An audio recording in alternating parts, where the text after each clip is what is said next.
Better and blessed sa lahat mga Filipinos, not only dito po sa Malaysia but also sa mga iba-ibang parte ng mundo. At saka ang mga Filipinos, kapatid and kaibigan natin dyan mismo sa Pilipinas po. Hope everything is running smoothly sa buhay natin. Today is Sunday, August 2nd. And what a beautiful Sunday to start with po, no? Marami tayo dito po sa Nico, The Real Talk with Nico. May mga footages or video clips that I prepared to all of you para sa inyong lahat po. So you will be able to know ano-ano ang mga balita sa Pilipinas. Sa Pilipinas po. Ganun pa rin ang sitwasyon sa Pilipinas. Kaso dito, kaso doon. And problema dito, problema doon. But nahirapan talaga. Nahirapan talaga ang Pilipinas, particularly ang gobyerno natin, spearheaded by President Ferdinand Bongbong Marcos Jr. o si BBM, to implement the right solution to every problem po, no? Habang they cannot find the right solution to the problems that we are facing, ang mga problema natin in terms of political issues, in terms of the economy of the country, in terms of the security or peace and order po, no? Tuloy-tuloy po ang kalbaryo ng mga Filipino po, no? Hindi lang mga Filipino dyan sa bayan natin, that also includes ang mga Filipino. Apektado din kami po, mga overseas Filipino workers sa iba-ibang parte ng mundo, incluido na po ang mga Filipinos dito sa Malaysia, particularly dito po sa Sabah, and very specific dito po sa Kota Kinabalu City. Ito mga Sinico Fabian, once again, we'd like to invite each and every one of you dito sa programa natin, Nick Talk, The Real Talk with Nico. Alright, let's start itong programa natin, and we are going to start ang programa natin by bringing up the issue yon human trafficking, character assassination, na most likely si former Congressman Jing Paras will be facing, according to the National Bureau of Investigation, ang director si Attorney Melvin Matibag. And hindi lang si Jing Paras, but also incluido po sa complaint, and the NBI will be conducting this investigation on probe po, incluido na po, no? Included si Congressman Leandro Leviste po for alam na natin po, human trafficking po and assassination, character assassination. And of course, we'll be also touching a little bit on sabi ni Senator Amy Marcos, sabi niya, ano ba ito? Ano ba ito? Ano daw ito? Rocket spaceport. Diyan po sa Pilipinas. Ang dami tayong mga problema, and now we are looking at constructing a rocket port diyan po sa Pilipinas. Do you agree na kailangan tayo yung rocket port? Dahil nag-announce si BBM last week during his SONA na ang Pilipinas will be launching our first rocket space next year daw ito po, no? Next year daw ito po. Sana lang maganda, sana marinig na si BBM, no? As what I gathered from mga sentiments ng mga Filipinos dito sa Sabah, sabi nila, o sabi namin, na maganda sana marinig kay BBM if he will be announcing the launching of the, sabihin natin, mga immediate solution for the various problems that the Philippines are facing in terms of, ito na po, ang gasolina po, roller coaster pa rin po ang mga bilihan, tumataas everyday po ang cost of living ng mga Filipino po. Nahirapan na talaga tayo po dahil sa mga problema. Ang flood control projects po, sana nag-launch na ng genuine ba or general ba or major investigation po, no? Ito Blue Ribbon Committee po tungkol sa flood control projects, and sana po launching of the fight against those involved sa flood control projects and other corruption activities sa Pilipinas po. Pero at least, maka-move on na ang Pilipinas po, no? So, yun ang observation, ang sentiments, ang feelings ng mga Filipinos Not only dyan po sa Pilipinas, but also dito sa Malaysia and mga Filipinos in other parts of the world, especially itong mga overseas Filipino workers who are our modern heroes po, no?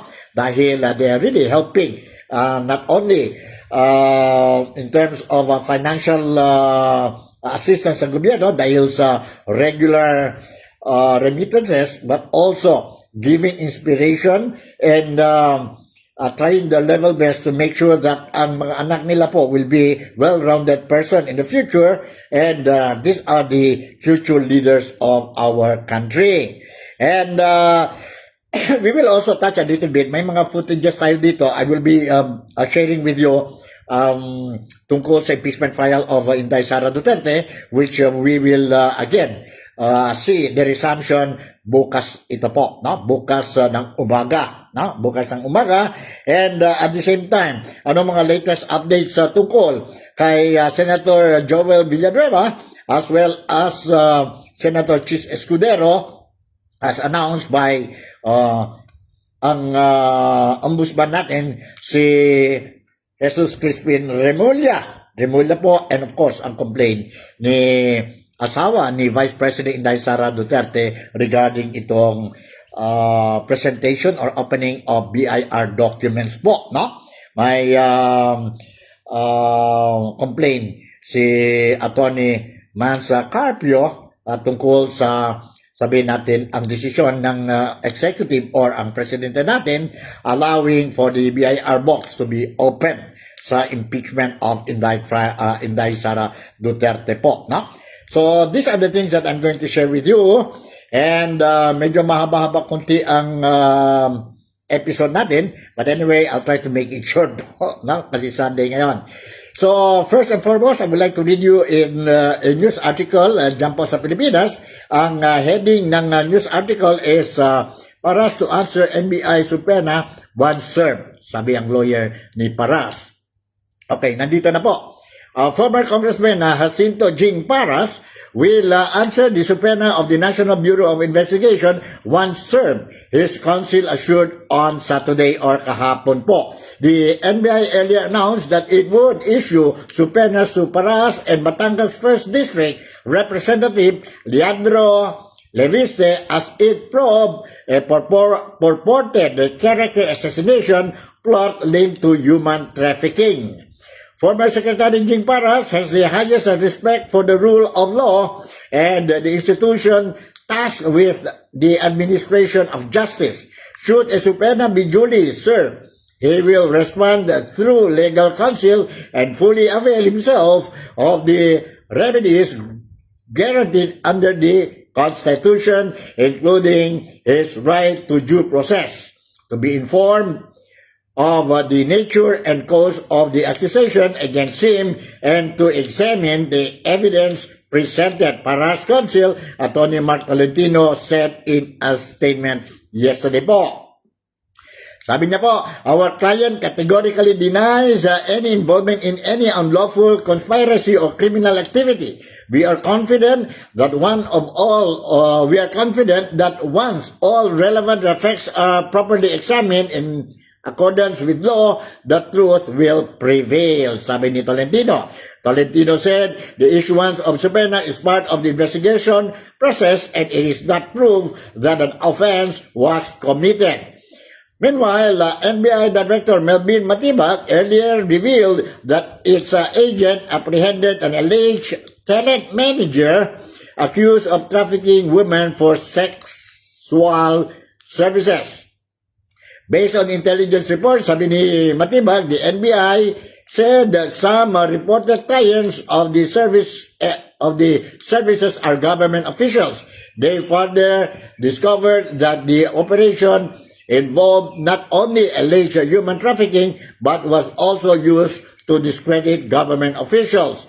The recent target of the supposed scheme is Executive Secretary Ralph Recto po. Alright, so yan po. This is our first topic, and let me share with you itong video clip ni tungkol kay Paras po, no? Sa issue na ito po. Let's watch and listen to my first video clip para sa inyong lahat po. Alright? 406. 405, 406. Alright, sandali po. Nandito na po. Let's watch and listen to this. Ng NBI Director nangangam. Walang katotohanan. Yan ang buwelta ni dating Negros Congressman Jing Paras sa aligasyong isa siya sa likod ng tangkang pag-frame up umano kay Executive Secretary Ralph Recto. Sa mensaheng pinadala niya sa News 5, sasagutin niya raw sa tamang panahon ang lahat ng anyay mali at walang katotohanang mga parata. Sa hiwalay na pahayag naman ng legal counsel ni Paras, iginiit ni Attorney Mark Christopher Tolentino na walang ibinigay na pahintulot ang kanyang kliyente na makilahok at lalong hindi umano ito sumusuporta sa anumang illegal na aktibidad laban sa sinumang opisyal o institusyon ng pamahalaan. Nauna nang sinabi ni NBI Director Melvin Matibag na isa si Paras sa mga pinangalanan ng isang talent manager at alaga nitong celebrity na umano'y kumuha sa kanila para sa planong pag-frame up kay Recto.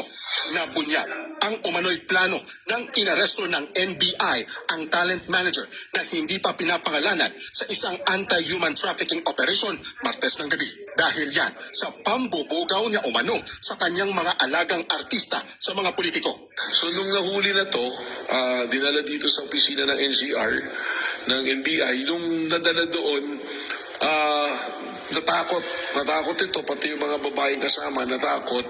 Bigla sila nagsalita na sinabi na bakit ba kami hinuli? Kasi tinatanggi eh. Ang salita niya, ba't kami hinuhuli? Ikaw dahil ba ito dun sa pinapatrabaho sa amin na personality?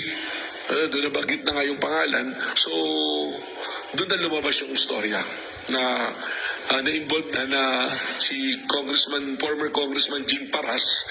Siya yung kumausap, kumontak dito sa PIP, itong nagbubugaw nito. Dagdag pa ni Matibag, kasama sa salaysay ng talent manager at isa sa mga artistang kinuha umano para i-frame up si Recto ay si Batangas 1st District Representative Leandro Leviste. Parehong taga Batangas si Recto at Leviste. Matatandaan na nagkaroon na noon ng alitan si Leviste at Recto dahil sa away politika. Ayon kay Matibag, 4 na babaeng alaga ng talent manager ang kinuha para gawan umano nila ng sex scandal si Recto. Palalabasin daw ng mga babae na pinilit silang gumamit ng ipinagbabawal na droga at makipagtali sa Executive Secretary. 5 milyong piso raw ang ibabayad sa kanila ni Leviste.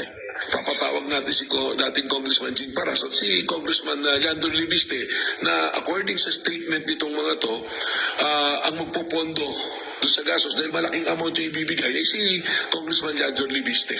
Tinitignan na rin ng NBI ang anggulo na posibleng bahagi lang ito ng mas malaking plano. Kabilang daw dyan ang character assassination hindi lang kay Recto kundi sa iba pang miyembro ng gabinete ni Pangulong Bongbong Marcos. So kaya nagkakaroon ng kwento. Ito kumbaga, nangyari dito, ang operation talaga, human trafficking, lumabas, may mas malalim na political na siguro may ugnay na namin to sa destabilization. So di ba paggugulo yun pagka ganun yung ginagawa natin. Tsaka, you are going that far already na mag-fabricate ng mga kaso ng mga illegal na gawain para sirain mo yung character assassination, yun yung mismong ginamit dun sa payag. Hawak na namin yung affidavit at recording. Wala pa naman daw natatanggap ang kampo ni Paras na sabina mula sa NBI. Pero handa raw silang harapin ang mga parata. Handa rin daw siya na makipagtulungan sa mga otoridad. Ayon naman kay Batibag, sa susunod na linggo, inaasahang haharap sa NBI sina Leviste at Paras para makuha ang kanilang mga panit kaugnay sa gumugulong na investigasyon. Patuloy. Alright, yun po, narinig natin ang report tungkol itong human trafficking and character assassination as reported by sabihin natin na NBI Director si Melvin Matibag po, no? Against Jing Paras and of course si incumbent Congressman Leandro Leviste po, no? Remember, these two, si Jing Paras, very strong critics ng gobyerno Marcos at saka si Leandro Leviste po, who is the son of Senator Loren Legarda na may investigation po ongoing din po, sabi ni Matibag, tungkol ang ombudsman na tungkol kay Loren Legarda po. She might also face charges of plunder, no? Plunder and malversation and graft. No? We'll see po what will happen. But obviously, what the people are looking now po, and we cannot blame them po if ang mga tao, many of them are thinking na itong mga allegations po is politically motivated. But let's see po. I'm not saying totoo politically motivated. Let's see po kung may investigation. So far, both ang grupo ni Paras at saka ni Leviste, including ang nanay nga po si Loren Legarda, Senator Loren Legarda, repeatedly said that they are willing to face the investigation, and the truth will come out because they have nothing to do with this allegations po. So let's see what will happen. Now, let's see what will happen. Now, let's move on sa iba na naman po. Issue tungkol sa rocket launching ng Pilipinas as announced by President Ferdinand Bongbong Marcos during his SONA or State of the Nation address last week po or last Monday. No? And sabi ni Senator Amy Marcos, nakakatuwa, sabi niya, with all the problems that we are facing, nandito na naman po ang plano to construct a rocket port dyan po dyan sa Pilipinas. Let's watch and listen to this video clip na I prepared para sa ating lahat po. Let's watch and listen to this. Ano ba yan? May ilang political analyst at legal expert na nagsabing nakakadismaya ang SONA ngayong taon. Sa inyong pananaw, aling mga bahagi ng talumpati ang hindi sumasalamin sa tunay na sitwasyon ng ating bansa? Ay, nako. Kawawa naman yung kapatid ko. Parang may alternate universe yata sa palasyo. Kung ano-ano yata rin report doon na kunyari may accomplishment. Wala namang accomplishment. Marami kasi. Ang dami talagang pinagsasabi na nahilo ko. Siyempre, unang-una, lahat ng tao nagtatanong sa akin, bakit naging space cadet? Mag-astronaut na tayo. Nagkakamot nga ako ng ulo. Ano ba yun?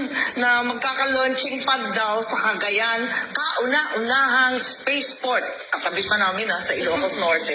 Sabi ko sa loob ko, wala na ngang port dun sa Port Irene. Wala na ngang airport sa Lalo. Hindi mabuksan-buksan. Magkakaroon pa ng spaceport. Tapos yung Cagayan na yan, halos kinain na ng buong dagat at ng ilog. Sa dami ng dumaan na bagyo, lalagyan pa ng spaceport. Ano ba yan? Ano ba yung mga paglalaroan ng mga rocket ship? Meron ng Philippine Space Agency, meron pang sinasabi si General Browner na spaceport para sa military naman. Nakukunin na naman sa modernization. Yung modernization na yan, 14 years na, hindi na modern. Pero kayo po, dahil sa, alam nyo, kahit mga nag-ano din ng budget, ang legislative branch, meron ba tayong pang pondo dito sa rocket na to? Nagtataka nga ako balat kung saan yan kukunin na naman ba yan sa modernization? Kawawa naman sundalo natin, wala na nga baril na babaril, mga second hand na bulok galing South Korea. Hindi ko nga maintindihan kung saan manggagaling yan, nakakapagtaka. Ang dami-daming sinasabi na paggagastosan. Yung malaki din na dun sa budget na mahabang debate namin, yung 84 billion ng DepEd, yung school building fund. Hindi naman nagre-report na maayos. May malabong mga report na yung 40,000 daw na pinangako, nasa 23,000 na daw yung tapos. Pero pag tinanong mo sa DepEd, wala pang 1,000 ang natatapos sa taong ito. Kaya ano ba nangyayari? Hindi ko maintindihan. Ang labo nung tungkol sa education na number 1 sa budget sana. Talagang nakita ninyo, very motherhood yung statements, di ba? Pie in the sky, very motherhood lahat.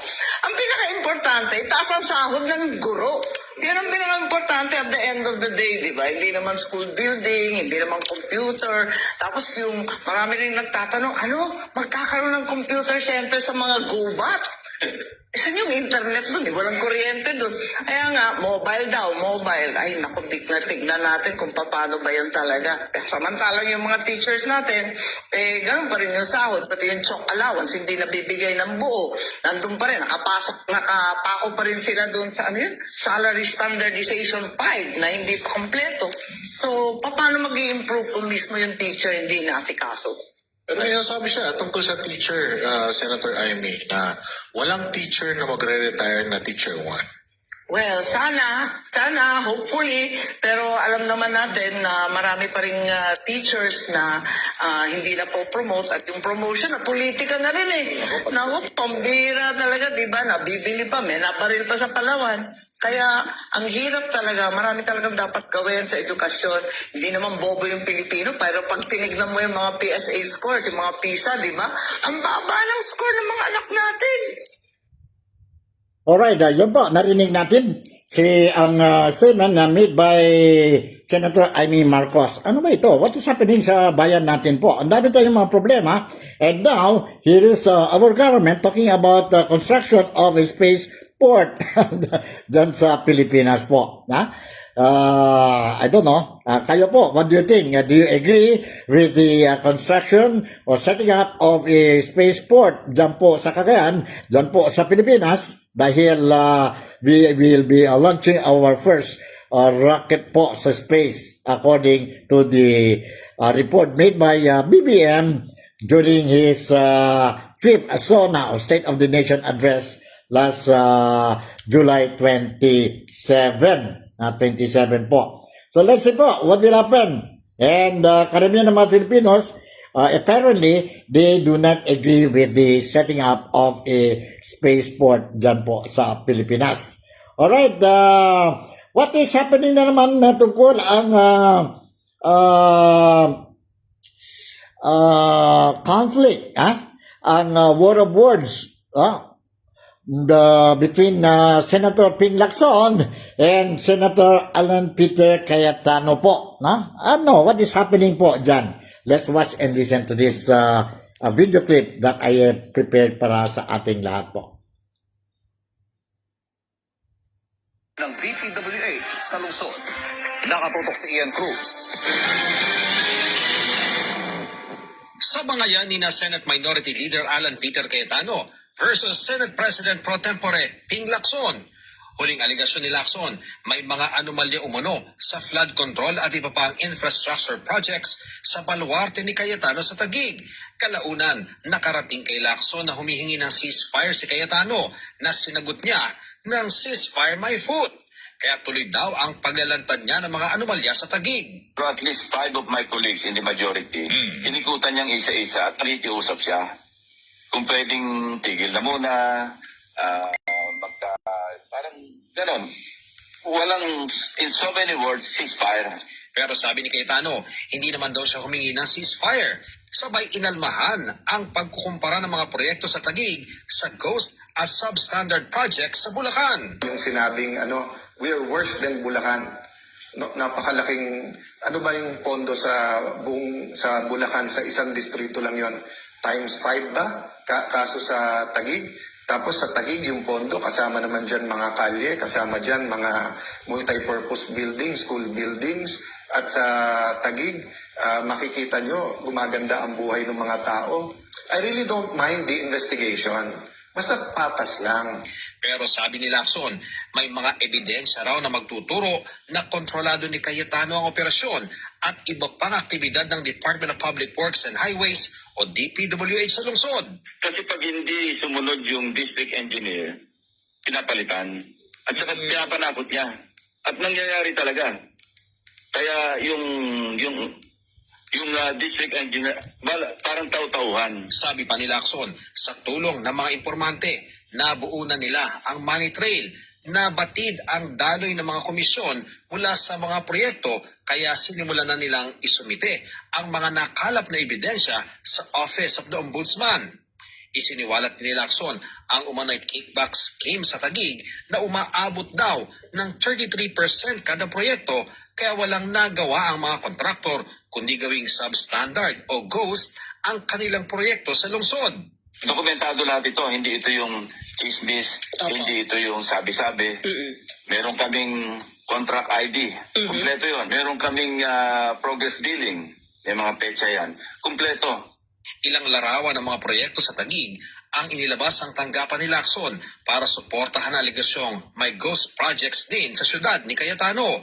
4 na magkakahiwalay na slow protection projects na na-award sa 4 na magkakaibang contractors. Lahat daw ito pinalabas na nakumpleto, nasingil at nabayaran gamit ang parehong geotag photos bilang patunay na natapos ang infrastructure project. May inilabas din ang tanggapan ni Lacson na sample ng progress billing report ng 2 kontraktor na magkapareho ang litrato. Pero ang petsa ng report ng kontraktor A ginawa noong March 31, 2025, habang June 16, 2025 naman sa kontraktor B. Kinocompute pa raw ng grupo ni Lacson ang kabuang halaga ng pondo na ginastos ang proyekto dahil marami pa raw silang nadidiskubre. Sabay sabing malaki raw ang budget dahil may insertion umano sa 2025 budget si Cayetano. Malaki yung halaga. Ang na-insert niya kasi sa 2025 pa lamang na GAA, 6.795 billion pesos. Sa kanya pa lang yan. Opo. Sinisikapan ng GMA News na makuha ang panig ni Cayetano pero dati na nitong sinabing walang ghost project sa Taguig. Alright, ayan po, narinig natin ang itong away between Ping Lacson and Cayetano po, no? What is, para sa akin po, no? Ang importante dyan po, since may mga ebidensya naman, sabi ni Ping Lacson, and nag-deny din si Senator Cayetano, why don't you bring this matter to the Blue Ribbon Committee and resume ang Blue Ribbon Committee? Included dyan po sa flood control project investigation, no? Investigation. So, and then ako, lahat ng mga tao po, earlier mentioned dyan po sa flood control scam, no? Or scandal po, no? Proceed with the resumption of the Blue Ribbon Committee po, no? Instead of putting out itong mga statements, mga allegations po sa media, no? Sa media po. Diretso na po tayo po sa sa investigation ng Blue Ribbon Committee. Then we will know kung ano talaga ang katotohanan. Ang katotohanan. Yun ang gusto namin po ang mga Filipinos. Alright, talking about the impeachment of Inday Sara Duterte po, no? Wherein earlier, si President Ferdinand Bongbong Marcos Jr. or si BBM already approved the presentation of bank and tax documents of Inday Sara Duterte, Vice President Inday Sara Duterte, as well as yun po, yun na husband niya, si Attorney Mans Carpio, no? Mans Carpio. Ano ang reaction coming from the defense team po ni Inday Sara Duterte? From Attorney Michael Poa po, nandito. Let's watch and listen to this po. Let's watch and listen to this so that you will have a clear idea of what is happening po dyan sa BIR documents po. Alright? Okay, 129. 129, nasa na yung 129? Alright, nandito po. Let's watch and listen to this. Lalabas talaga ang mga ito. Opo. Sir, may mga nagsasabi na itong authorization ng Pangulo politically motivated. Ano ang tingin ng defense team dito? Well, sa atin, as you've known me, di talaga ako nagko-comment pagdating sa politika, dahil sa political matters. Dahil di rin naman natin alam kung ano yung naging pag-uusap ng BIR Commissioner at ng Pangulo, kung ano yung naging nature ng request, diba? So, I don't also want to cast any aspersions against the President or anyone else. Ang focus na lang natin dito sa legal team is nandiyan na yan, no? It is what it is. Nagkaroon na ng approval. Now, whether that approval already complies with the exceptions under the tax code. Isang bagay na titingnan natin yan. Pangalawa, kung yung ebidensya man ay subukang ilabas, titingnan din natin kung tama ba o naaayon ba sa ating mga rules o sa batas yung paglalabas ng ganyan. So, we're just more focused on how we approach these documents. But again, parati naman namin sinasabi, hindi naman kami talaga takot sa mga dokumento kasi yun yung pinapalabas diba, na kaya namin to ino-objectan, no, or kaya kami nag-oppose ng oral arguments dahil takot kami sa dokumento. Hindi naman po yun. Ang talagang pinanggagalingan lang natin ay may mga panuntunan tayo ayon sa batas, and that's what we were really standing on. Pero sir, nabanggit nyo na nga, Alright, dahil yun po, narinig natin ang statement made by Attorney Michael Pua.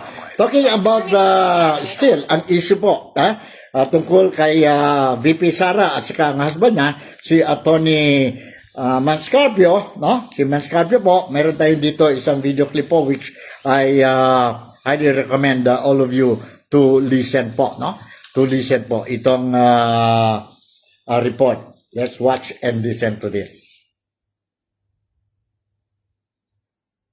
Marin Enriquez. Yes, iginit nga ng asawa ni Vice President Sara Duterte na si Attorney Manscarpio na dapat suriin itong pahintulot na ibinigay ng Pangulo para nga ma-release o mailabas yung tax records nilang mag-asawa dito nga sa Senate Impeachment Court. Ayon kay Carpio, bagamat nire-respeto nilang mag-asawa yung otoridad ng Senate Impeachment Court at susunod daw sila doon sa proseso, naniniwala si Carpio na may mahalagang isyong legal na dapat pang mabigyang linaw kaugnay nga ng pahintulot sa paglabas nga ng kanilang mga income tax records. Dapat daw ito tignan batay nga doon sa saligang batas at doon sa mga umiiral na batas na sumasaklaw nga doon sa pagprotekta sa impormasyon ng mga nagbabayad ng buwis at sa paggamit ng kapangyarihan ng ehekutibo. Iginit din nga ni Carpio na walang indikasyon na naglalabas or naglabas nga itong Bureau of Internal Revenue ng anumang tax assessment o tax deficiency laban sa kanya o kay VP Sara. Kini-question din ni Carpio yung kanyang legal team kung nasunod ba yung mga kinakailangan nga na proseso at rekomendasyon na bago nga ipinalabas itong nasabing pahintulot. Dagdag pa nga ni Carpio yung pagsusumite ng mga dokumento sa Senate Impeachment Court ay isang hakbang lamang sa proseso, habang yung legal na kahalagahan, admissibility o pagtanggap nga ng korte ng mga ito bilang ebidensya at yung bigat ng mga ito ay nasa kapasyahan pa rin ng impeachment court. Ang sagot naman ng legal spokesperson ng House Prosecution Panel na si Attorney Jay Tolosa, karapatan naman daw ng kampo ni Attorney Carpio na gumamit ng anumang legal remedy. Pero malinaw naman aniya yung naging pasya ng Senate Impeachment Court nung payagan nga nitong ipakuha o ipasapina nga yung mga bank, tax at AMLAC records ng mag-asawa. At gate nga ni Tolosa malinaw na may exemption para sa impeachment cases. Narito po. Alright, yun po, narinig natin po. And ano naman ang reaksyon ng sa kabilang kampo po nandito? Let's watch and listen to Congressman Terry Ridon po, no? Ang reaction niya tungkol sa statement complaint made by Attorney Manscarpio, Attorney Manscarpio. Let's watch and listen to this po, no? Let's watch and listen to the reaction made by Congressman Terry Ridon, Terry Ridon po. Sandali po, 132 po nandito. Let's watch and listen to this video clip. Basura, walang kwenta, panggulo, at tirang pikon. Ano yan, Mase? Tirang pikon. Yun pala. Ganito po inilarawan ni House Prosecutor Representative Terry Ridon ang reklamo ng asawa ni Vice President Sara Duterte na si Attorney Manscarpio na may paglabag daw sa anti-money laundering at bank secrecy laws ang pag-disclose ng mga bank record ng mag-asawang Duterte Carpio sa pagdinig noon sa House Justice Committee. Hirit pa ni Ridon, kumpiyansa sila na mababasura ito at hindi magiging hadlang sa pagtalakay sa sinasabing unexplained wealth ng Vice Presidente. Para naman kay House Prosecution Spokesperson Rene Co, bulok na ang script ng kampo ng mga Duterte. Tactic daw ito para ilihis ang taong bayan sa impeachment trial laban kay Vice President Sara. Sinagundahan naman niya ni ACT Teachers Party List Representative Antonio Tino. Giit niya, ito raw ay isang legal harassment laban sa kanila habang nagpapatuloy ang paglilitis sa bise. Iginiit din ang kampo ni Attorney Mans Carpio na dapat suriin muna ang pahintulot na ibinigay ng Pangulo para mailabas ang tax records nilang mag-asawa. Dapat din daw dumaan sa judicial process ang pagresolba kung may issue man sa kanilang income tax returns. Alright, ayun po. Narinig natin ang reaction coming from the camp of the administration po, no? Si Congressman Terry Ridon, si Congresswoman Ko, no? And si Congressman Tino, Congressman Tino po. Sa palagay ninyo po, what do you think? Okay ba yun ang mga statement made by itong grupo po na walang base daw yan po complaint ni Attorney Mans Carpio, who is sabihin natin, ang husband of Vice President Inday Sara Duterte. Let's see what will happen po, no? Let the court decide, ang Supreme Court to decide po, and we have to respect whatever decision made by the Supreme Court po. Finally po, may isang video clip pa ako dito po regarding what is ang mga latest updates tungkol kay Senator Chis Escudero and si Senator Joel Villanueva. Dyan po sa ombudsman, no? Nandito po, let me share with you a brief video clip po regarding itong issue po. Let's watch and listen to this. Sa korte. Margaret Gonzalez sa balita. Nasa fact-finding stage pa lamang umano ang Office of the Ombudsman sa mga alegasyon laban kina Senador Chis Escudero at Senador Joel Villanueva kaugnay ng flood control scandal. Patuloy pa ang pangangalap ng ebidensya ng tanggapan upang matukoy kung may sapat na batayan para isulong ang mareklamo laban sa dalawang senador. Samantala, nasa preliminary investigation na ang reklamo laban kay dating House Speaker Martin Romualdez. Hintayin pa ng ombudsman ang kanyang counter-affidavit o depensa bago makapagpalabas ng resolusyon sa kaso. Dahil sa mabagal na pag-usad ng ilang kaso, may mga nagtatanong kung bakit tila mas nauuna pang nakasuhan ang ibang personalidad na hindi naman umano nadadawit sa flood control anomaly. Kabilang dito si dating Congressman Mike Defensor na nagpahayag ng pagkadismaya sa tila mabagal na pag-usad ng kaso laban kay Romualdez. Alright, yun po, no? Ang latest updates tungkol sa case ni Senator Joel Villanueva as well as Senator Chis Escudero, no? And karamihan ng mga tao, if not all, they're also wondering bakit po, no? Bakit mabilis talaga ang mga kaso, case build-up sa mga kritiko ng administration kaysa yon individuals or personalities aligned with the administration. Normal lang yun, di ba? Normal lang yun eh.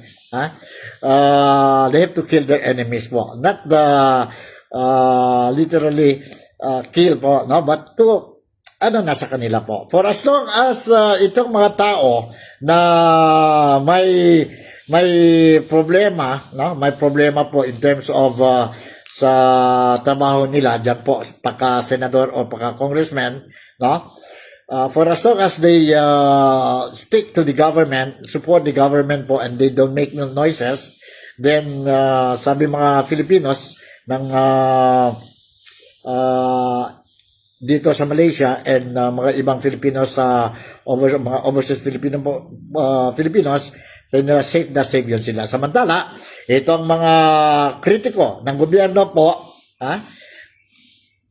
delikado po.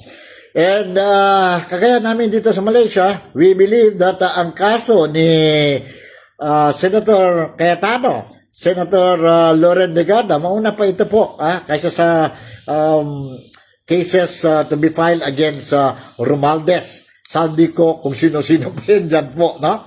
100%, we are looking at it now. You cannot blame us na case build up sa mga opposition senador, Marcoleta, Estrada, Loren Legarda, dalawang bilyar, Bato de la Rosa, Ruben Padilla, sino pa po? Bongo, sino pa ha? Pia Cayetano. Pia Cayetano, sino pa ang isa? Sino pa ang isa po? Na mahirap na po. Mauna yan sila mga magkulong po, no? Magkulong. Plunder pa ang target nila po. Plunder talaga po. Hindi lang ordinaryong kaso because this will walang bail ito po kung plunder. Kung plunder po. But anyway, kayo na bahala po. Think about it. And as what I said, nandito lang programa natin, Nick Talk, Daily Talk with Nico to give you ang mga latest updates tungkol sa Pilipinas para sa lahat ng mga Filipinas dito sa Malaysia, be it in Kuala Lumpur, dito sa Sabah o sa Sarawak, be it mga iba-ibang kaibigan natin, kababayan at kapatid natin, mga overseas Filipino workers, as well as dyan po sa bayan natin, ang mga kaibigan, kapatid at kababayan natin sa Pilipinas. So, hanggang dito na lang muna ang programa natin and let's enjoy ang weekend natin po, no? Sunday ngayon. And let's see po, bukas, mayroon na naman po resumption ng impeachment trial of Inday Sara Duterte which will start at 10 o'clock and definitely po, ang Nick Talk, Daily Talk with Nico will hook up tayo po sa ibang national televisions dyan po covering the trial po so that ang mga followers natin dito sa programa natin po, you will be able to watch ang actual trial ng impeachment trial ni Inday Sara Duterte. So this is with this once again I would like to before I will forget, I would like to greet or extend my greetings po yan. Safe journey to my daughter who left Malaysia this morning po. Papunta na naman siya po sa trabaho abroad, for 4 months. So she will be there and she will be only coming back for another 2 months holiday next year po, January. So safe trip to Nikki Fabian and hope everything will run smoothly sa 4 months duty ni Nikki dyan po sa international cruise. So with this, once again, si Nico Fabian would like to say thank you very much for making me a part of your day today. Hidup Malaysia, Sababole, mabuhay ang Pilipinas, God bless the Philippines. I'll see you in my next episode. Bye! I love you and you take care.